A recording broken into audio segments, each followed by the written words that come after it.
But let's get into Jaren Jackson Jr. news, okay?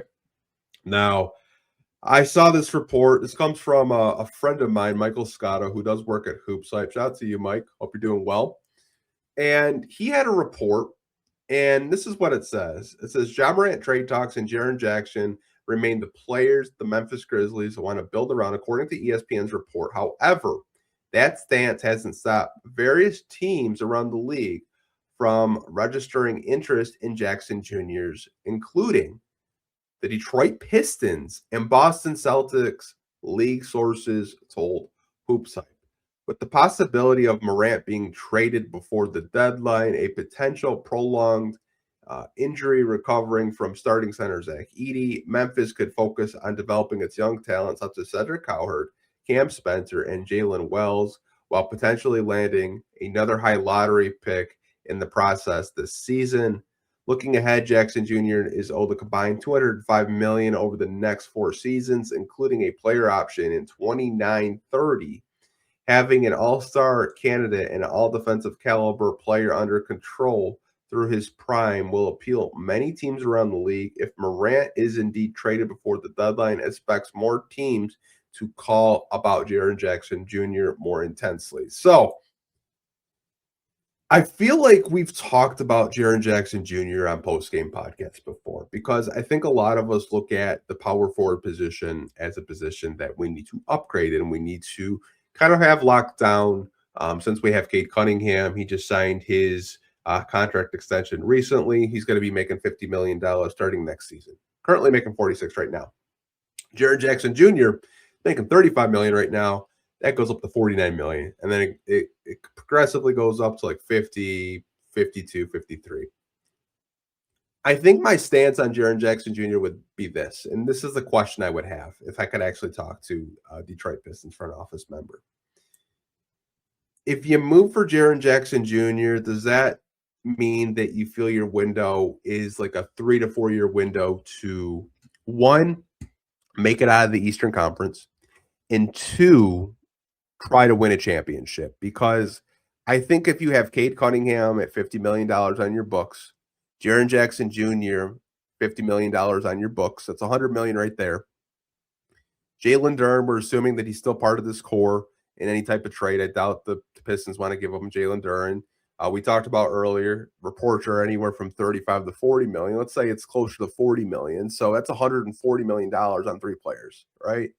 So that would tell me that the Pistons' depth that we know to love and admire, you wouldn't have as much depth if you were to trade for a Jaren Jackson Jr. Now, I think the appeal with him is the defensive prowess that he has, winning defensive player of the year, rim protection. We understand that with Jaren Jackson Jr. And his ability to stretch the floor and hit 3-point shots. And I think the Pistons have always really wanted a big front court. Like, this isn't something new. And, like, we've seen it several years. Like, they tried to have a big front court with Andre Drummond and Greg Monroe. Obviously, that didn't work out. Years later, it was Blake Griffin and Andre Drummond. We even tried the double bigs with Isaiah Stewart and Jalen Duren. And now there's rumors that the Pistons are at least interested in seeing what it could take to land a Jaren Jackson Jr. in the front court. So this organization, I think, has always wanted the big front court. And I think the way I look at it, it's kind of the way the league is going. I mean, you see what OKC is doing with Chet Holmgren and Isaiah Hartenstein. You know, they're just kind of matching up with size. I just said Oklahoma City. The Houston Rockets kind of do that with Steven Adams and Alperen Sengun as well. And I think if you're Detroit, like, you're already a very physical, dominating team. Adding a guy like Jaren Jackson Jr. Would just kind of amplify that. But again, like, with the contract, I think it comes a little bit more difficult to sign extensions with the Sar Thompson and Ron Holland in the near future, assuming they're not part of the trade, because I think a trade for Jaren Jackson Jr.